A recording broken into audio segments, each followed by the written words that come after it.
एक रात मैं अपनी दोस्त प्रीति की बर्थडे पार्टी से घर आई तो मेरे माता पिता के रूम से कुछ आवाज़ें आ रही थी। मैंने घड़ी देखी तो रात के 8 बज रहे थे। मैं सोच में पड़ गई। मेरी माँ कल ही बुआ की बेटी की शादी में गई थी और आज वापस आ गई। ये कैसे हो सकता है? मैं उत्सुकता बस अपने पिता अशोक के कमरे की तरफ गई।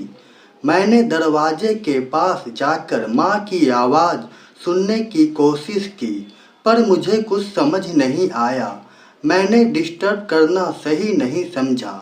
मैं अपने कमरे में चली गई।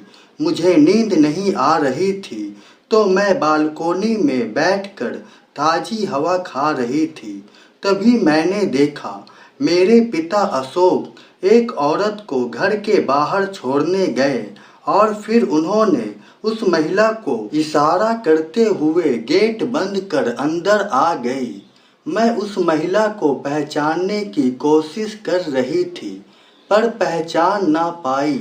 मैंने नीचे जाकर देखा तो कमरे में माँ नहीं थी। तभी मेरे पिता अशोक ने कहा, अरे जागृति, तुम कब आई? मैंने कहा, बस 10 मिनट पहले। मैं वापस अपने कमरे में आ गई। मैं समझ चुकी थी अशोक उसी औरत के साथ कमरे में था।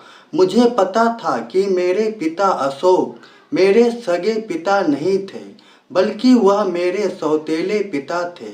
मेरे पिता की मौत लगभग 8 वर्ष पहले ही हो चुकी थी, जिससे मेरी माँ बहुत दुखी रहती थी। मेरे नाना जी ने अपने मैनेजर के बेटे अशोक से मेरी माँ की दूसरी शादी करा दी थी। मैंने फैसला किया मैं अपनी माँ को सब कुछ सच सच बता दूंगी और मैं उनके लौटने का इंतजार करने लगी। मैं सोच रही थी यह इंसान पहले भी मुझे कुछ ठीक नहीं लगता था।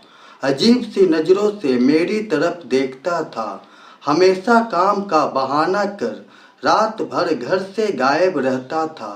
पर माँ अशोक के बारे में कुछ सुनना नहीं चाहती थी। सुबह उठकर मैं कॉलेज चली गई। जब शाम को वापस आई तो मेरी माँ हॉल में बैठी चाय पी रही थी। मैंने माँ से कल रात की सारी घटना बता दी। तभी मेरे पिता अशोक पीछे से हमारी बातें सुन रहे थे। उन्होंने कहा, अरे जागृति को कोई गलतफहमी हो गई है। मेरे एक दोस्त की पत्नी घर आई थी। उसे कुछ पैसों की ज़रूरत थी, इसलिए बस, और कुछ नहीं। बाकी जो जागृति कह रही है वह सच नहीं है। तुम्हें मुझ पे भरोसा नहीं? तभी माँ कहने लगी, नहीं नहीं अशोक, तुम पर मुझे पूरा भरोसा है। ये तो बच्ची है, अभी इसकी गलतफहमी दूर करती हूँ।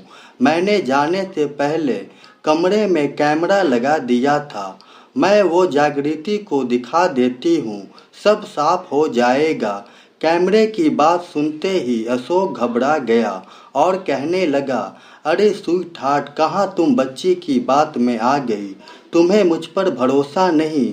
तुम्हें मेरी कसम है, मैं देखना चाहता हूँ तुम्हें मुझ पर भरोसा है या इस कैमरे पे। आज हमारे प्यार की परीक्षा है, तुम कैमरा नहीं देखोगी।